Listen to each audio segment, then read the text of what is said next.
ఆంధ్రప్రదేశ్లో వైసీపీ కంటే కూటమి ప్రభుత్వం రావడమే తెలంగాణ సీఎం రేవంత్ రెడ్డికి బాగుంటుంది అని చాలా మంది అనుకున్నారు.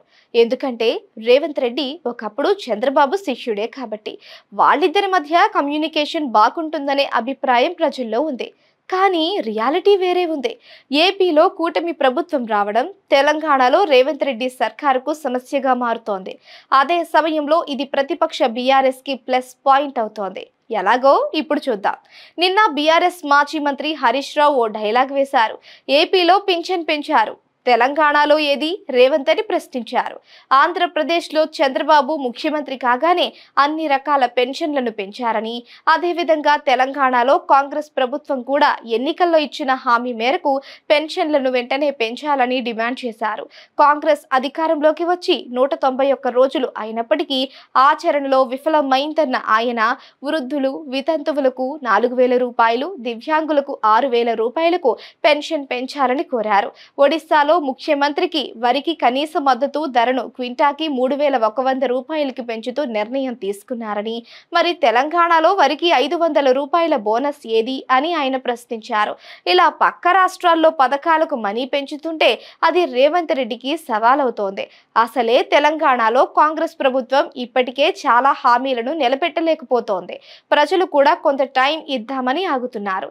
ఇప్పటికే 5 నెలలైపోయింది. మరో నెల పోతే ప్రజల్లో ఆగ్రహం వచ్చే అవకాశాలు ఉంటాయి. ఇలాంటి సమయంలో ఏపీలో కొత్త పథకాలు ప్రకటిస్తూ భారీగా నిధులు ఇస్తూ ఉంటే అది రేవంత్ రెడ్డికి సవాలు కాగలదు. ఆ పథకాలన్నీ తెలంగాణలో పథకాలతో ప్రతిపక్షాలు పోల్చి చూస్తే ప్రమాదం కనిపిస్తోంది.